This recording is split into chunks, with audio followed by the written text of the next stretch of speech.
Alright, 2 different collaborative channels on here have looked at this game and not even gotten past its first area.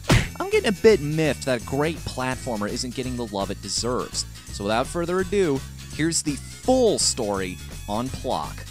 One day, Plok wakes up to find his flag has been stolen. He goes on an adventure to find it, only to return and realize his arch-enemies, the fleas, have taken over the island in his absence. In this way, the game starts you off very slow. Standard set of walk to the right levels, followed by a boss. But once you reach the mainland again, all hell breaks loose. Now you have to search each stage for all the fleas and defeat them before you can raise your flag and reclaim the land. Certainly makes the game stand out, and better yet, it encourages exploration, which in turn leads to secrets. Bear in mind, these levels are huge, and each one introduces a new mechanic, concept, or spin on a previously taught skill. Speaking of mechanics, Plok's main catch is the ability to separate his limbs and utilize them as weapons or tools. Just be careful not to run out of them, lest you be left as just a defenseless torso. It's kind of like that Flash game Pursuit of Hat, only even more clever. And you get a blunderbuss. That helps too. Yeah, did I mention this game is frigging weird?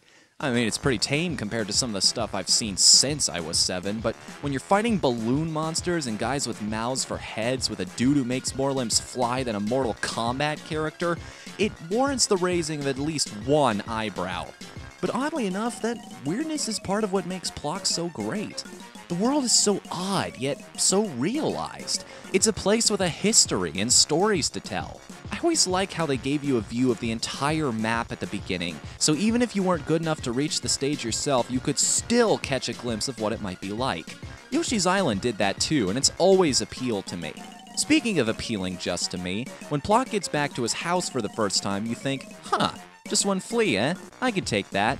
Suddenly, he takes a nap talking about his grandfather, who was hinted at earlier when you fought the Bobbins brothers, and...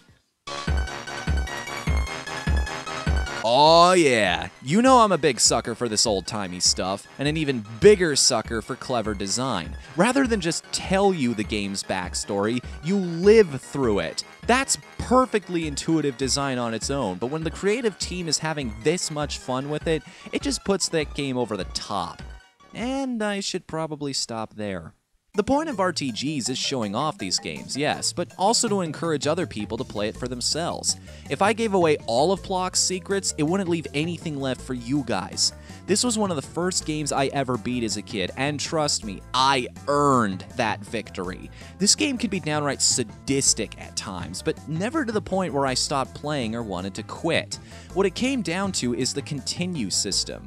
If you beat a stage without dying, you get a letter of the word Plok. Get all 4, and if you ever lose all your lives, you'll start over at the last Plok continue you got. So the better you get at the game, the less it'll punish you, in more ways than one. Suddenly studying the levels held a practical purpose beyond simply not dying. It may just make my life easier down the road. It's a great system that rewards memorization and good reflexes with softer penalties. And you'll want to grasp it pretty quickly because, trust me, nothing is more demoralizing than having to fight the Penkinos more than once. To be sure, Plok taught me a lot of what I know about good game design, much like Mega Man X taught Egoraptor, and I still pull inspiration from it today. Pick it up for about $10 and see for yourself what these guys have been missing.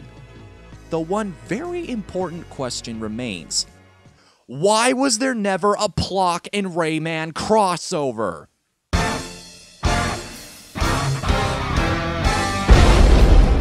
Move your legs and exercise your right to bear arms, because this Sunday, rivalries will be settled, and the war that's rocked the Limbless League will be decided. Rayman versus Plok. Tickets start at $30 online and $40 at the door. Brought to you by the Desert Diamond Casinos and Entertainment. You must be 21. An enterprise of the Tohono O'odham Nation.